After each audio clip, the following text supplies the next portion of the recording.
The stream is about to start. We'll talk about code or whatever we'll talk about today. It's about to start, so please hang tight while I check that everything is okay. Sound check, camera check, lights check.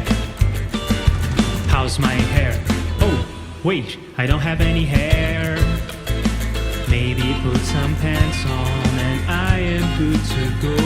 So get ready wherever you are, 'cause the stream is about to start.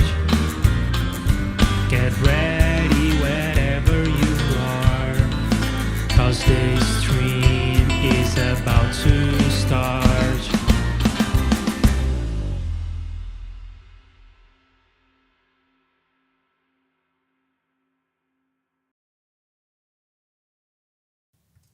Hello, my name is Leandro Facchinetti, and let's write some code together, shall we? What we have on the menu today is part of my Automixer that we are going to start working on. In case you're new here, what we are doing is a library as well as a set of effects to process real-time audio in REAPER using JSFX, which is the REAPER language for audio processors. The Automixer is this effect that helps you mix podcasts or roundtables, interviews. Perhaps even you can use this live. I know some people who do that. And what's special about this effect when compared to other audio effects is that it needs to have access to multiple tracks of audio. And there are some effects that need access to multiple tracks of audio, like a compressor could perhaps have a sidechain that is coming from a different track, so it needs to have access to the main audio signal as well as to the sidechain. But that is just 2 tracks. And perhaps there will be some wild effect that needs access to 3 or 4 tracks, but an Automixer needs to have access to a much larger number of tracks. And in REAPER, it is possible to have up to 64 channels in a track. And in my previous version of my Automixer, I used the different channels in a track as if they were different tracks. Or I guess to use VST lingo as if they were different buses. But this strategy doesn't work outside REAPER, and I am developing an Automixer in C++ that will be VST, audio unit, and so forth. And I would like my JSFX version to be the same as the C++ version. In fact, the JSFX version is going to be sort of a prototype, and I want them to behave exactly the same. So even though JSFX is mostly a REAPER thing, I will want to do this in a way that can work in other software. And the way that I'm thinking about doing this is to use some global memory that is accessible by multiple instances of the effect. So some instances of the effect will be in track mode or in send mode. They will be writing into this place, this global chunk of memory. And then there will be one instance of the plugin running in receive mode or in auto mix mode. And that will be reading all the tracks from this global place in memory. And this is a strategy that I think will transfer well to C++. We'll see. We'll see if it will even work well in JSFX. And Bo is here. Hello, Bo. It's great to see you here. I hope you're doing well.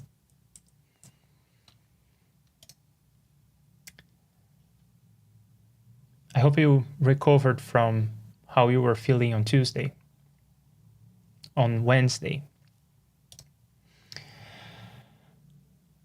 Okay, so this is a very rough first prototype of the auto mixing algorithm. I will not touch that. I will do something that is, I'm going to do something in this same code, but it's kind of unrelated. And I have a prototype of this. I showed this in a meeting of our C++ digital signal processing juice study group, but I'm going to recreate this because I'm going to start thinking in terms of the Automixer. And that other implementation was just mostly a proof of concept.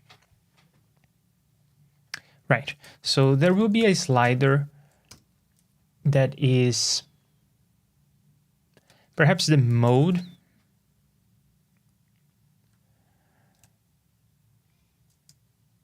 Yeah, I think I'll call it mode, where there are two modes of operation. The first is the send mode. I'll also call this the track mode. And the other will be receive mode, or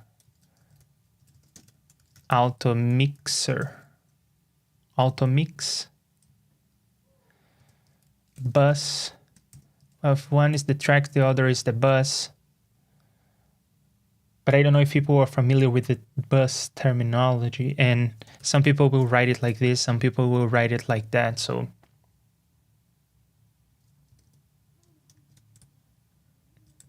I think I would just avoid trying to explain this. And this will be the mode.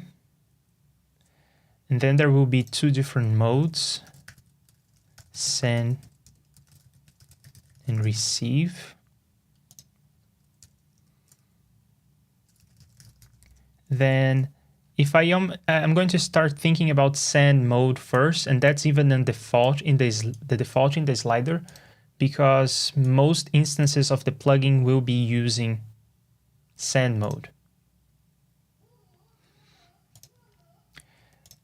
So in send mode, there is only one thing that I need to take care of.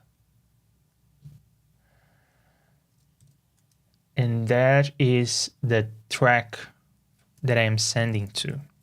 And I guess I'm going to count this from 1.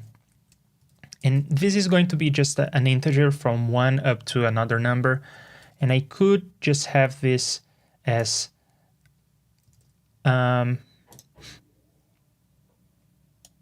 perhaps I could have this just as a slider, but I think that a dropdown will make more sense to select this, and it's consistent with other parts of the Reaper interface. For instance, here we select this from a dropdown, even though it's just a bunch of numbers. And now comes the time when I have to think about how many channels I want to have.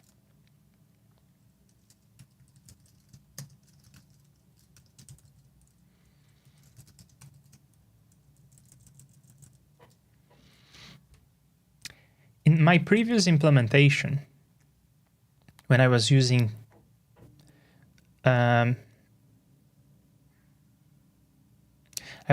channels from a track to pretend that they are tracks or subtracks, so to speak. And there is a limitation in Reaper. A track in Reaper can only have up to 64 channels. So that was an upper bound on the number of tracks that you could have. And because I'm using this global memory trick, I could have more tracks. But I'm not sure I want to do it, because I think that there will be consequences in terms of like this, the amount of global memory that we will need to allocate. There may be a limit there. In fact, yeah, let's start by looking at that. Okay, I'm glad that you're feeling better.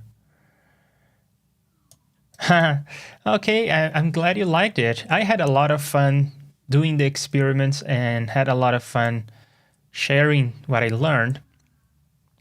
Now I'm thinking about, you know how I'm using just that cheap audio device, that cheap audio interface, so to speak. It's just a USB to analog converter kind of thing. So effectively, I'm using just a microphone, I guess. It's just a line input to probe my circuits. But of course, I can only probe audio level signals. So if I'm working on a guitar pedal, I can probe the output of the guitar pedal, but I cannot probe in between. It doesn't really work like an oscilloscope, because if I push too much voltage, for instance, if I want to look at the power rail, that's something like 9 volts. I'm going to blow up my sound card, because my sound card is expecting line level input, which is around 200, even less millivolts. So I'm thinking about building a little box, and there are projects about this on the internet. It's just a pause and some diodes to clip the signal. So it's essentially a voltage divider, a volume control, and some clipping diodes to make sure that you are not, to deal with bursts of loud signal. And this way I can probe anywhere in the circuit. So I'm thinking of using my sound USB thing as an oscilloscope, so to speak, which can be bad in some ways because for one thing, it always blocks DC. So it's not perfect. It's not an oscilloscope, but it's much cheaper, and it is, well, I have the full power of REAPER at my disposal if I want. I can use things like Room EQ Wizard. So it seems like it will be a fun little project, a little box that allows me to use my audio inputs as an oscilloscope. But anyway, let's see the amount of global memory that I have available.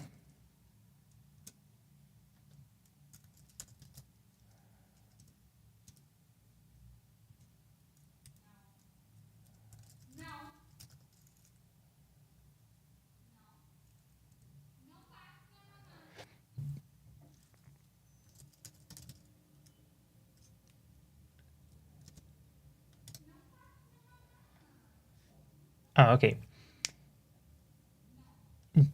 The global memory is that chunk of memory that is available to every plugin, every instance of the plugin in a session. Even across sessions, I don't really know.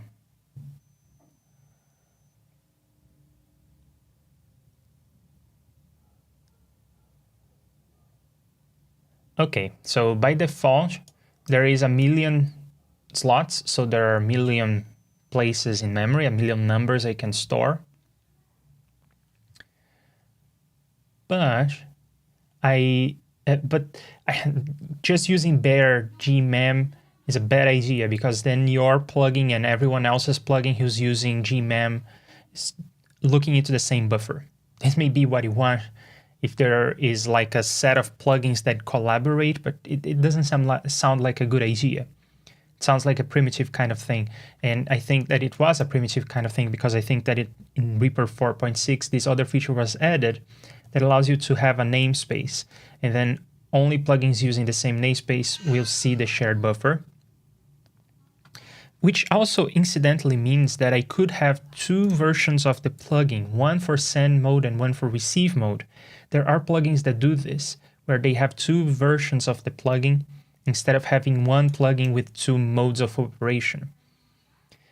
I decided not to go with that because in the C++ version, I want to make sure that I have a single binary loaded into the REAPER process or any other host.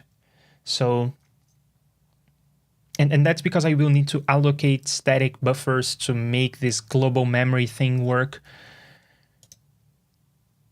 Naturally, there is no notion of gmem in C++. I will have to sort of create it myself with static variables or global variables.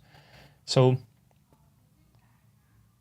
having a single process, a single binary, will be important for me in the C++ land. So because I'm looking forward to implementing the C++ version, I will use a single plugin with two modes of operation.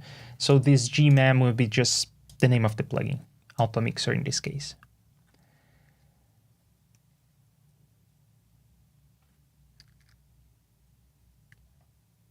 And then when I do that, it increases to about 8 million entries. So probably the power of 2 that is closer to 1 million. Let's look at powers of 2.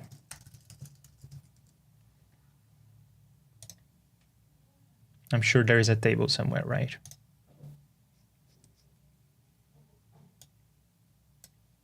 No. Come on, can I get a table that goes up to a couple million? Come on.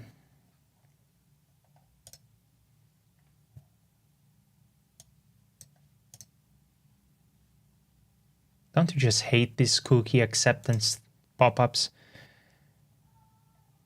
Okay, this seems okay. So 1,000,048, what is the number? They documented the exact number. Oh, they documented the exact number here. So I bet that this is a power of 2. I was saying that they documented the number of slots you get by default with Gmem, but not the exact number you get when you set a name. They just say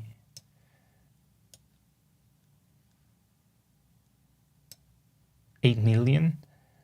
But over here, they document the exact number of non-global, of local slots of memory, which is 80,388,607 or 8.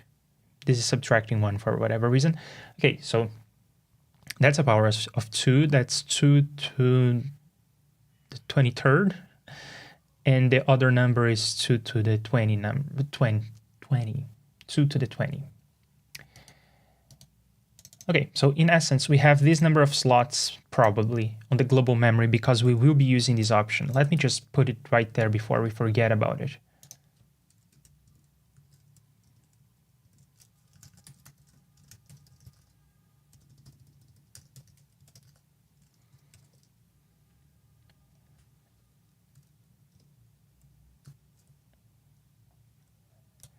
This is the number of slots.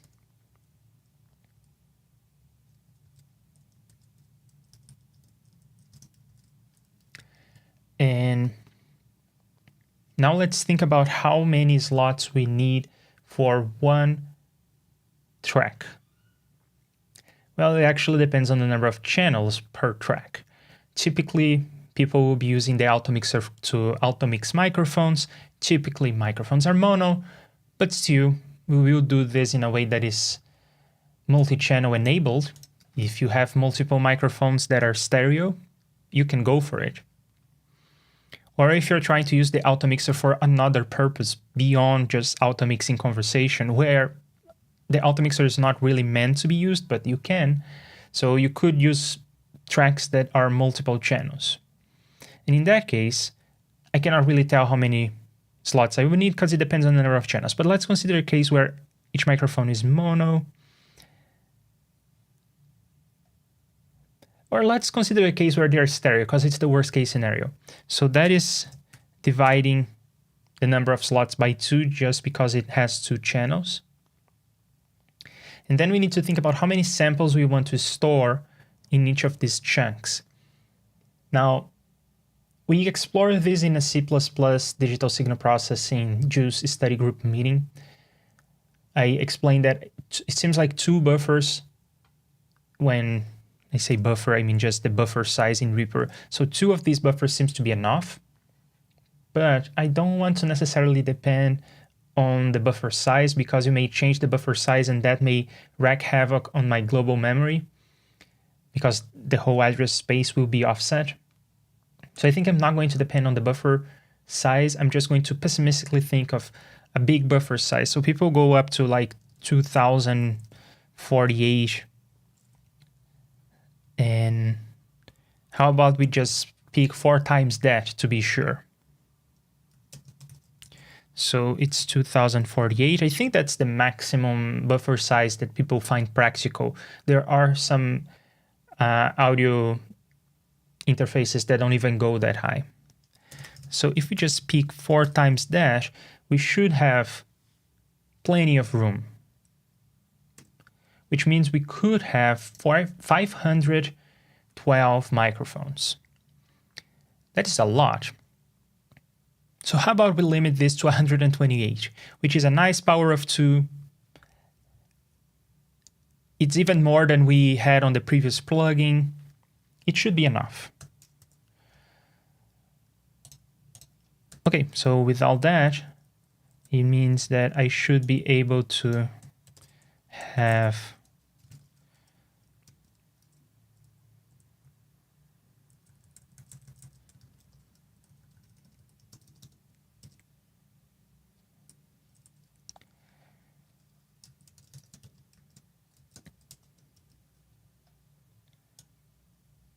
something like this.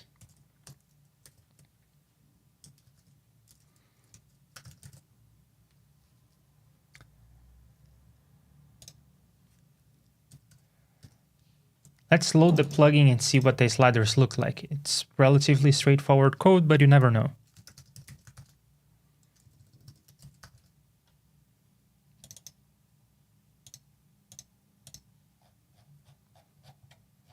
Fair enough. And when you are in send mode,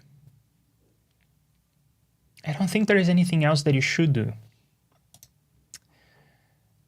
Let's commit what we have and then deal with the problem of showing and hiding this slider. Perhaps I will even say that this is slider 3, so that there is a gap between the two sliders. Or maybe not, because sliders are going to come at a premium when we get to another feature later. Yeah. Or maybe not. I think we'll have an issue with that feature anyway.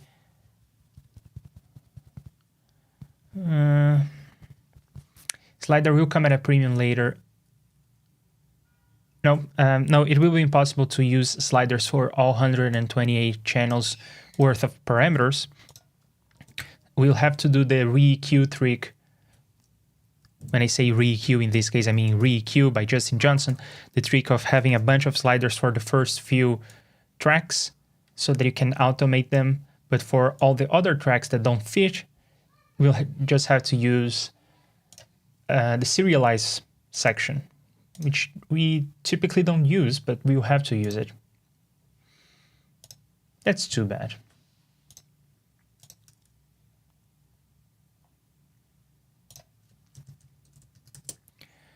So now let's deal with the issue of hiding this slider when it is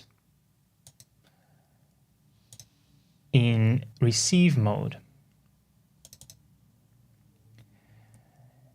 I think I want to call this send track because I'm pretty sure I will need to have a track variable to loop over things in the sample block.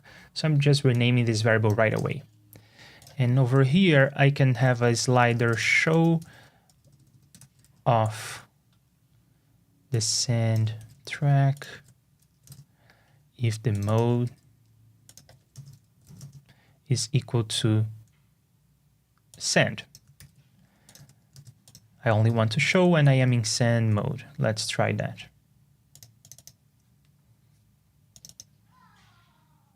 Why the hell is this taking 0.3% CPU without doing anything? Am I doing something on this plugin already?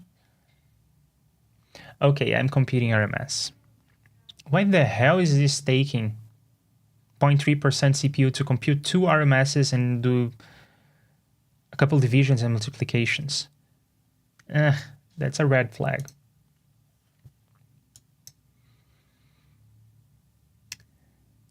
In theory, you are not supposed to have too many of these plugins running, so if one instance takes like 2% of CPU, it's okay-ish. But really, we are too early in the process to be consuming 0.3% CPU. I'm scared.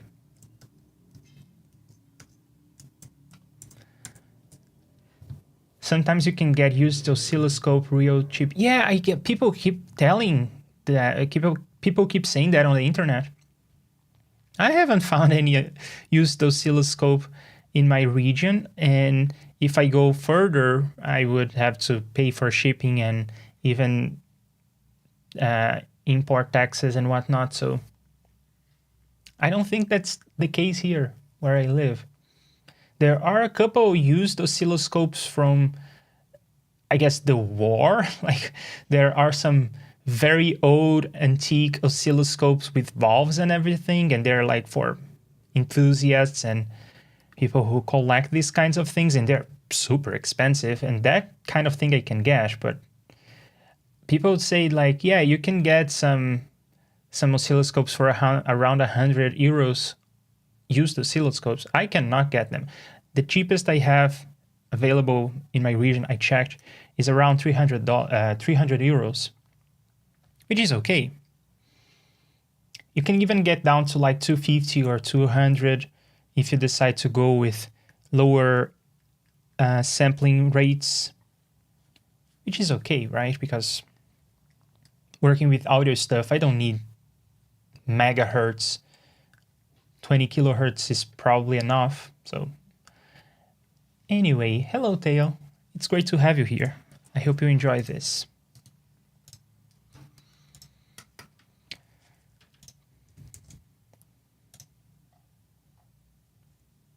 Oh, I haven't really tested, right? So when I'm in receive mode, the slider goes away. Good.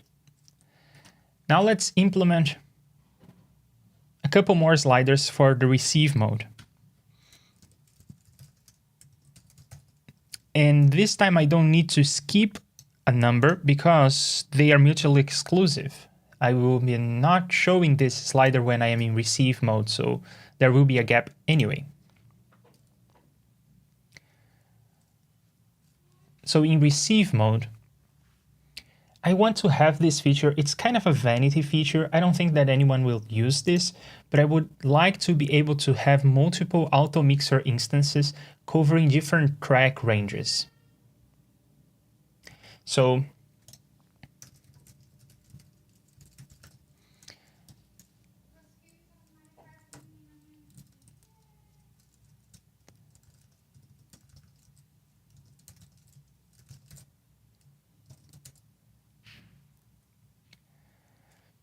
the way that I'm going to do this, the way that I'm going to allow you, in the previous implementation of the Automixer, by the way, it was possible to have multiple Automixer instances because you could just have multiple tracks and do the weird REAPER routing to the tracks. And that would work because I was actually leveraging the routing in REAPER to be able to handle multiple tracks. But now that we are going with this other approach, I cannot really think of a way. Ideally, I would be able to set this block of memory programmatically, but I cannot. I think that I haven't tested, but it stands to reason that this is something that I have to write down in the code and I have to keep it forever. So there is only one block of memory that my plugin has access to. So the way that I'm thinking about doing this, of allowing you to have multiple Automixer instances, is each receive Automixer instance, which is actually doing the mixing, will say from which track and to which track it is working on. So you would maybe have one Automixer for these microphones. Perhaps they are one room with 8 microphones and 8 people. And then there would be a Skype call to another room in another studio where there are these other microphones. So there would be one Automixer instance for these tracks, one Automixer instance for those tracks. And then maybe you even have a third Automixer mixing the signals of the 2 tracks. So for that, you would probably have to output. You would probably, it's a weird thing, but you would probably need to have an Automixer receive for these 2, or I guess 2 Automixer receives, followed by 2 Automixer sends on different tracks, like 15 and 16, and then have a third Automixer receive mixing these 2. Anyway, I want to be able to have multiple Automixer instances because of this weird case where you have some people in a room, some people in another room, and you would like to automix them separately. So for that, I will have a from track and to track situation where you can select the slices of tracks that you would like to process. Now, we could go overboard and have some kind of routing matrix, and you would be able to say, I want to automix tracks 1, 2, 7, and 13 kind of thing. That's too complicated, I think. Yeah, I think that will get out of hand. So I'll just do slices, and then people will have to use continuous numbers, and they can leave gaps in the middle if they want. But I think that's good enough, and it's easier to explain to people because this whole routing situation is very difficult. Even commercial plugins that do automixing, like the AMM from TB Pro Audio, they have a hard time. The manuals are difficult to understand. They have a hard time explaining how to do the routing because it is a bit odd.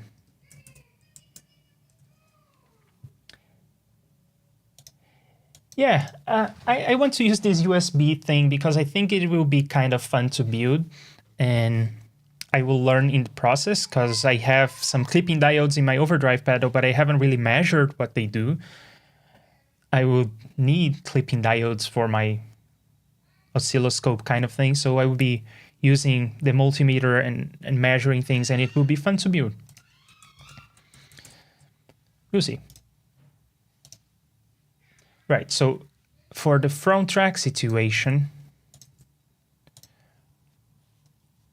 I guess I will say inclusive, just in case people are wondering. And then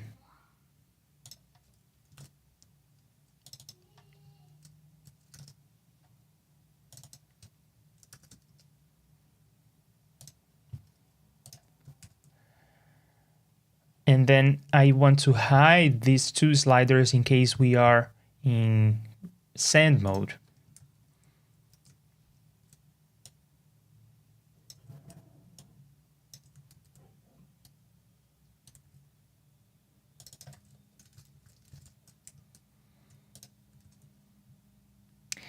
And another cute thing is that I would like the from to be lower than the to, so I would like you to be able to say from 3 to 5, but not from 5 to 3. That will simplify the code further below, where I have to loop over tracks, where I will do from up to 2. And to enforce this, I will say that, and I am explicitly making both ranges inclusive, first because I think it makes more sense. I want to mix from tracks 1 to 3, so I put 1 and 3 on the drop-down menus. Also, because then it is kind of cute to be able to write this kind of code that we are about to see, where I take... So I want the I want the maximum. No, what do I want? The minimum or the maximum?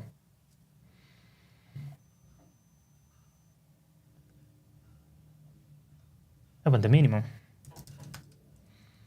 between the two sliders. So if all is good and from is 3 and 2 is 5, the minimum between the two is 3. But if you try to do it the other way around, you will end up with 5 and 3. So the minimum will be 3 and from will be turned into 3.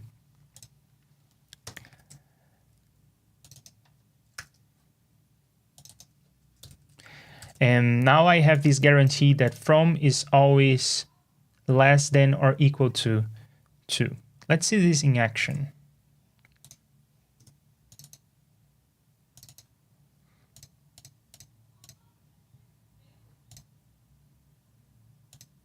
So for instance, if I try to set 7 here, which is more than 4,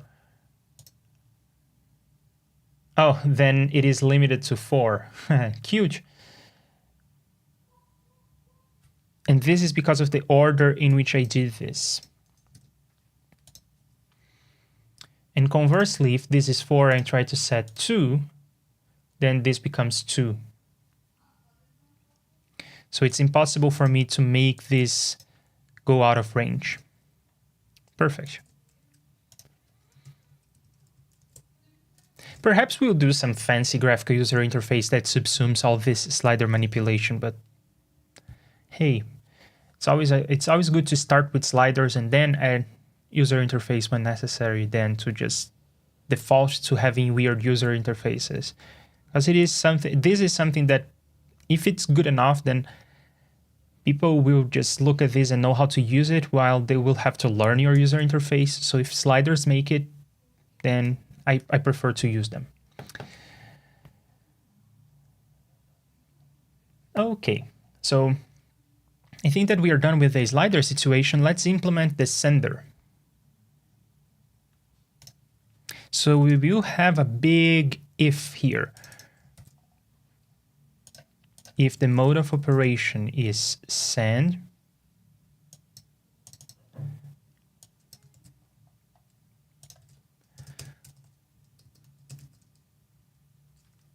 we'll do a bunch of things. And if the mode of operation is receive, and there are only two, so I could have a Boolean kind of thing, but I will do this the long way because I think it reads better, and who knows, maybe in the future I will have a third mode of operation. It's unlikely, but it's possible. So in send mode, that's the code that we are about to write, and in receive mode, we do what we used to.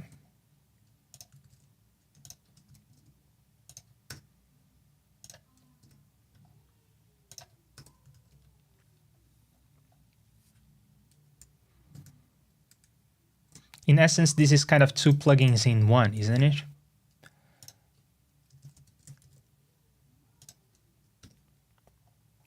Now we will use the global memory, but we need to find the address into global memory in a clever little way. So we will be using gmem.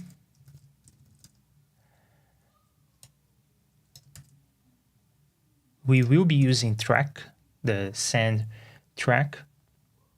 And we also need that number. What was the number? It was 2048 times 4. That's this number, which is the number of samples that we'll store in the global memory per track, per channel. Those are the ingredients. And what I want to write there, I'll make this mono to begin with. Then we'll add the notion of multiple channels, and it will need to be something that is, I think it actually needs to be global, because multiple instances of receive, if you are doing the 2-room separate automixers kind of thing, if you are doing that, even though there are 2 receive instances, they need to communicate through the same global memory. So to do the layout of this global memory, I need the number of channels in every track for every receiver. All 128 tracks need to have the same number of channels. So this is a global setting. And what are the chances that you have one room with 5 people with stereo microphones and another room with 3 people and quadraphonic microphones? It is very unlikely. But if that happens, then you will have to just compromise with having every track being quadraphonic. And still you will be able to auto-mix that crazy situation. Isn't this fun? So those are the 3 ingredients. I think I will assign this a name. This will be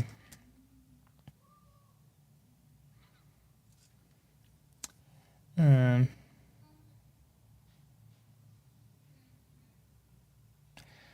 think I'm gonna call this the buffer. It's a kind of a generic name, and I don't love it, but that's what it is, right? It is similar to buffers that are used between host, REAPER, and guest, the plugin, Automixer. They communicate samples via buffers, via blocks. It is called a block in JSFX, but over here, I think it's called, oh, it's also called a block. And in other places, in other DAWs, I think it's called a buffer. And it is it's implemented, this will be implemented as a circular buffer. So I guess I would just call it buffer. But it's very generic, so I'm trying to qualify what is this buffer. It is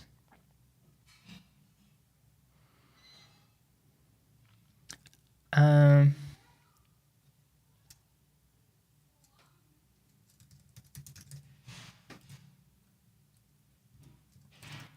about I call this sidechain? Well, it's not really a sidechain. It's not really a sidechain. Sometimes I guess people would call something like this a side channel, where we are doing a routing via a side channel from our mixer as if we are using a patch cable kind of thing. I'll call this a side channel for now. And it is a circular buffer laid out in the global memory. So that's another ingredient of our situation here. So we are writing into the global memory, and we need, oh, and we need another ingredient.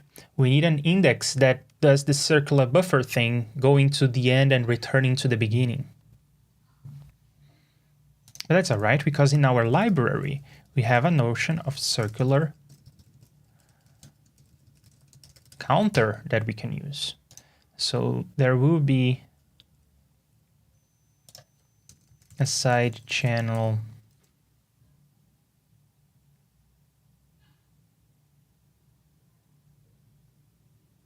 Do I want to have a side channel circular counter per plugin, or do I want to have a global side channel circular counter? I think I want to have one per plugin, because when I have multiple instances of my Automixer in multiple tracks, there is no guarantee that they are running before or after another. They can be scheduled in any way that makes things faster in Reaper. So I have no control over the scheduler, I'm just a guest. So there is really no way of saying that all the tracks have already run and now I'm in receive mode, so I can update this number.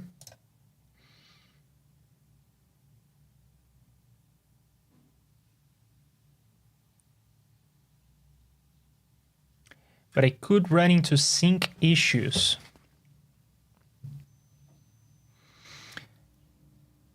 Well, not quite, not quite. Yeah, I think it makes sense. I want to have one of these pointers and one of these indices per plugin. So they could be writing into their side channels.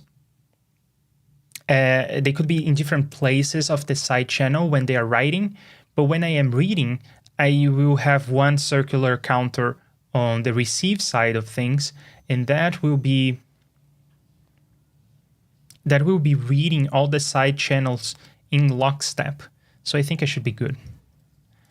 But yeah, so this circular counter starts at 0, and I guess I will call this the index into the side channel.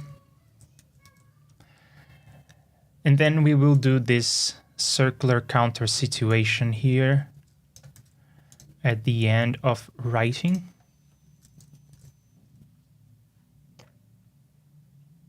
Oh, you know what's cute? This side channel length, side channel index situation will occur when writing on send mode and when reading in receive mode.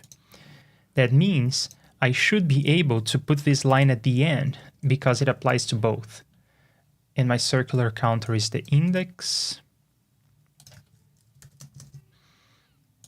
And my maximum is this length, which is kind of a funny proposition, but I think it stands. I think that this makes sense. So with that, I now have a circular counter going around. Okay, so I think I have all the ingredients I need to make up this address. I want to lay this out. There are two ways to do the memory layout here. We'll discuss them in a moment. Okay, we just have the hellos there. So there are two ways to lay this out. Or at least two ways. Perhaps there are more ways. But gmem can be track 0 sample 0, track 0 sample 1, track 0 sample 2. Imagine that there are only 2 tracks and 3 samples. So imagine that this number is actually just 2 tracks. There are only 2 tracks available instead of 128. And imagine that instead of having 8,192 samples, we just have 3. samples 0, 1, and 2. So this is one way of laying out the memory. And another way, so in this way you have all the samples in a track, then all the samples in a track. It is similar to taking a big piece of tape and slicing it and then putting each tape on a different recorder. But there is another way, which is to have the samples interleaved like this.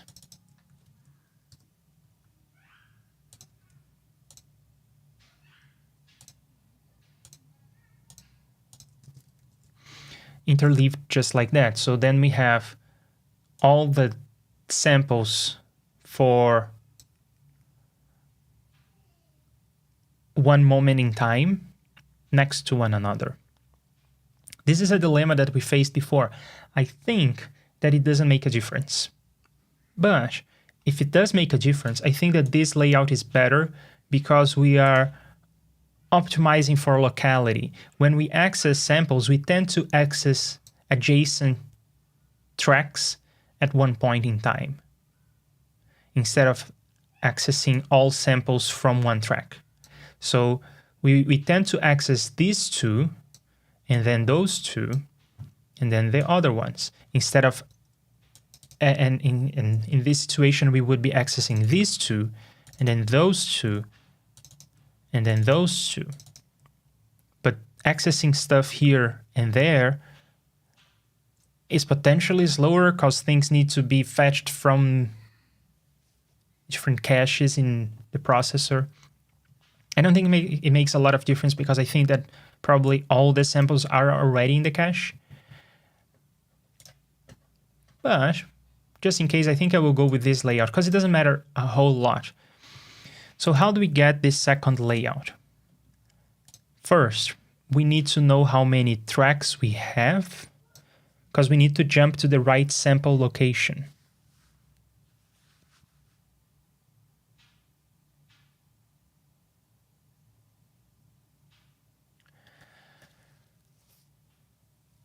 That's a funny proposition.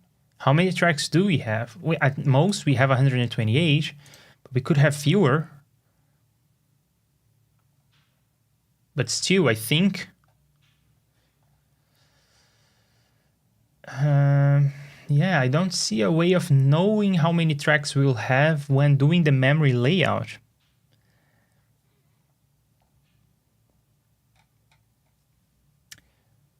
Right? There is no way of knowing how many tracks you have. You will probably drop a bunch of instances. And if I really wanted, I probably could have other interplugging communication kind of things to determine how many tracks you will have. But I'd rather not have that. So I think I would just have... I guess I would just pessimistically do 128 tracks here, 128 tracks there, 128 tracks there. That's a kind of annoying. On the other hand, to do this other layout, it doesn't optimize for locality and all that, but now that I think of it, this layout does not require the knowing the total number of tracks because I just need to jump to the right location here, and that's just the track index here.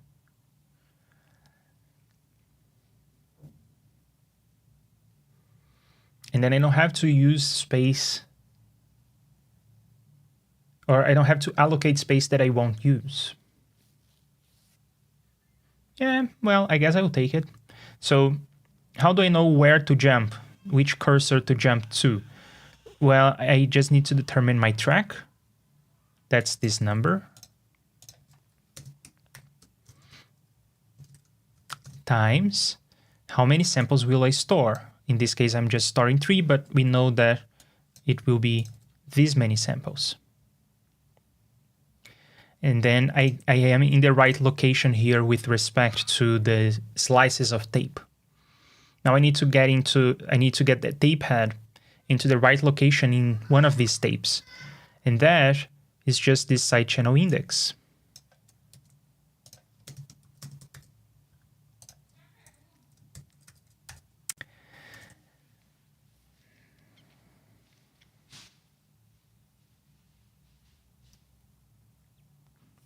I think that does the trick.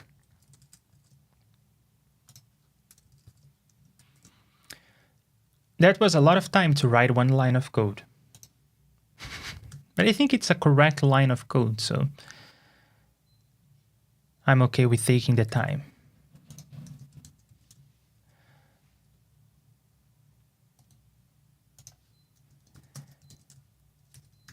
Now let's prove that we can read this back. I think what I'm going to do is for the time I think there's another thing that I want to do for usability. When you use this plugin in send mode, I don't want you to have to remember to not send this audio somewhere else or lower the volume after this plugin or something. So what I will do is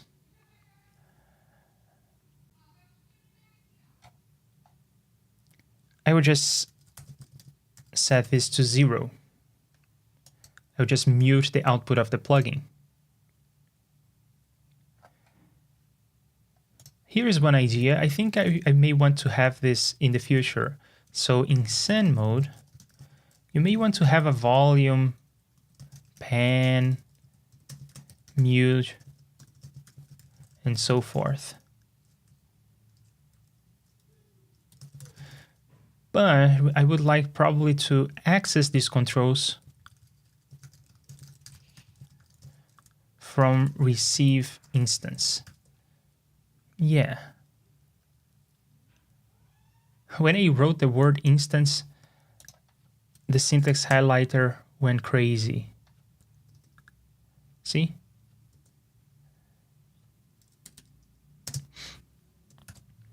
But if I put the 2 slashes, then it knows this line is a comment, so it doesn't interpret this as a special keyword.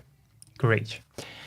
Yeah, so the idea I have is the send instances should not have anything besides what we already have.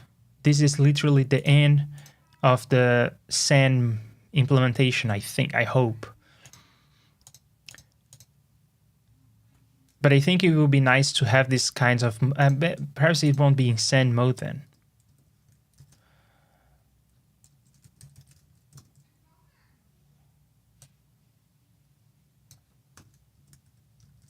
And this is something that my existing Automixer does not do, but I think that AMM from TB Pro Audio does that, where you have the typical mixer controls in the interface in the receive instance.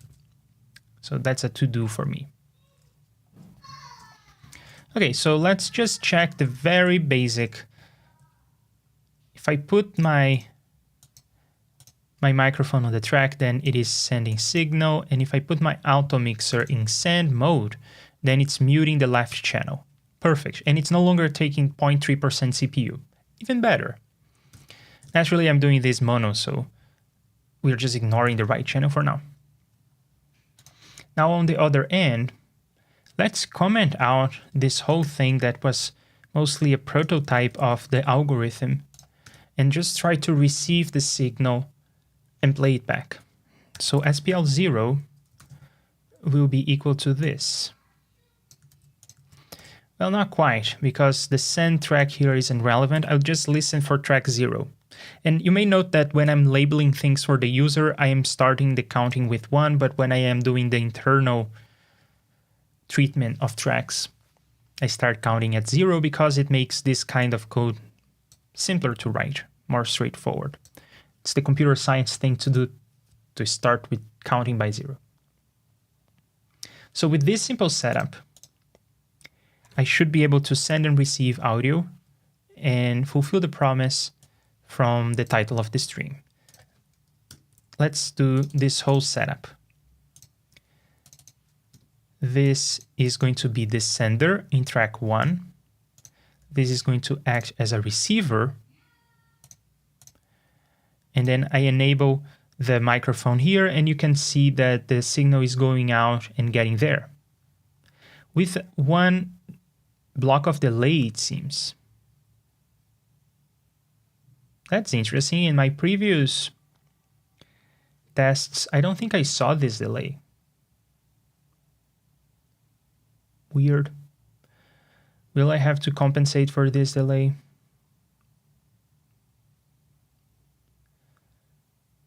Oh. I think I know why this delay is happening.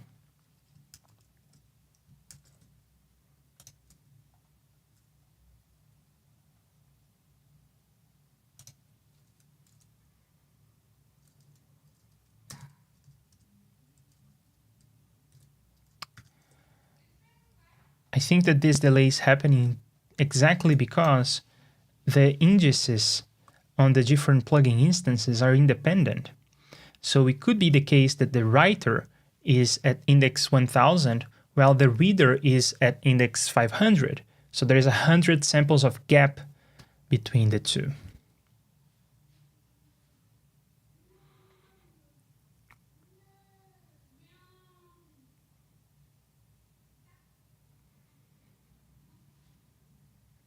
So in that case,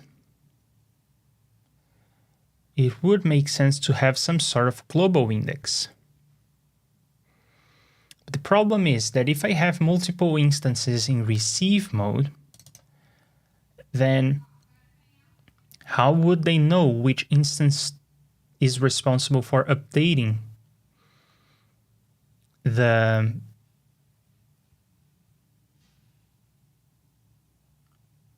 index, the side channel index? Hmm.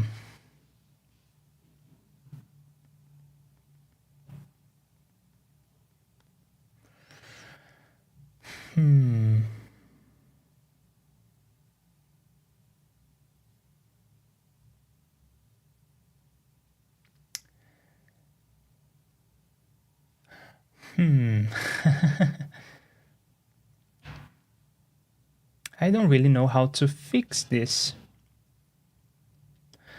What did we do in the proof of concept in the C++ study group implementation of this? Do I still have that laying around?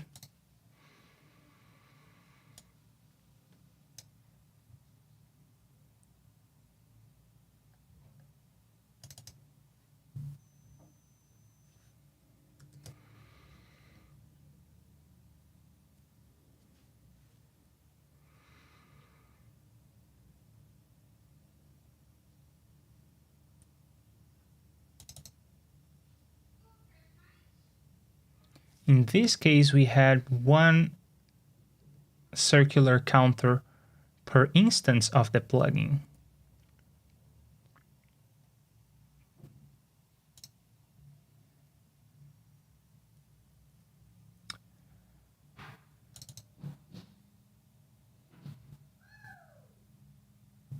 In fact, this implementation right here is very similar to what we are building.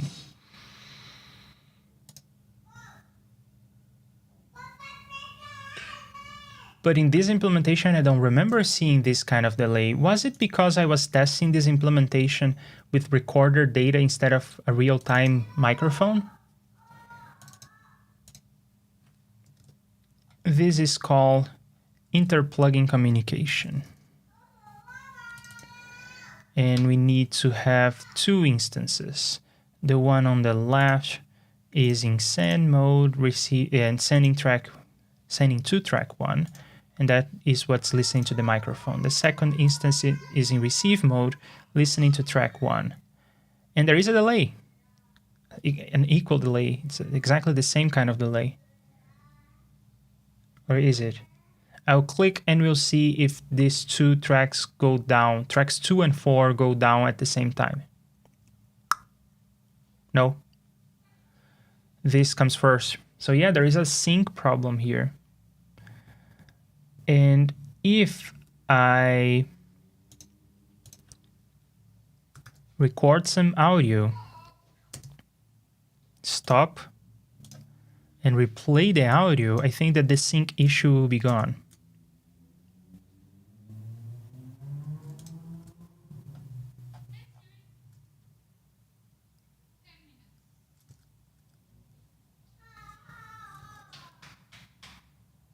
No, the sync issue is not gone. How come when I was demonstrating this on the C++ study group meeting, there wasn't this kind of delay. I specifically tested for this kind of delay.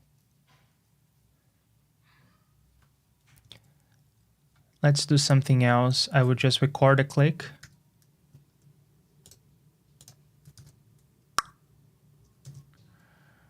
And then I'll stop recording. And then I will record. I'll put these 2 tracks in record output mono mode. Arm them for recording and hit play. Oh, this is listening to a microphone, is it not? Why is it listening to a microphone? It should be recording the output. And the other one is not showing the microphone. What's up with that? They are early? And they are out of sync?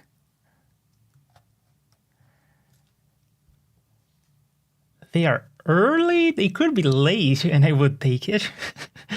A delay that makes things later, that's okay by me. But they are early. And they're even out of sync. If I run them again, will they show up at the same location?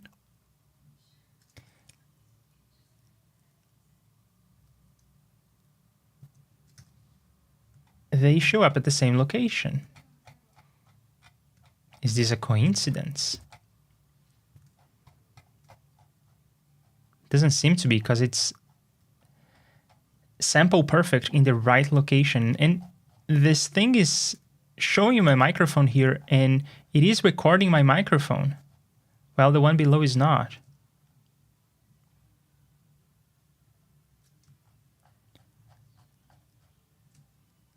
Why? Seems like I don't know how to use Reaper anymore. Very strange.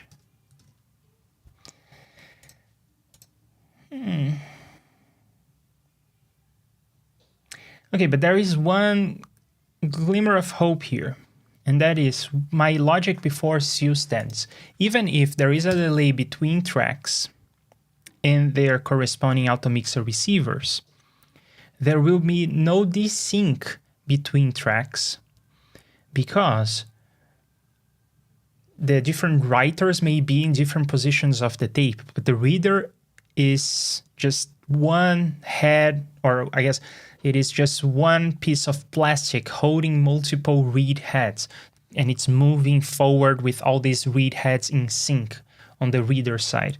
So I'm not going to be too concerned with this. Oh yeah, the test that I did for the C++ study group had nothing to do with this kind of delay. It had everything to do with delays between tracks. I think that was that. But I will leave myself a to-do here to think about this weird delay situation.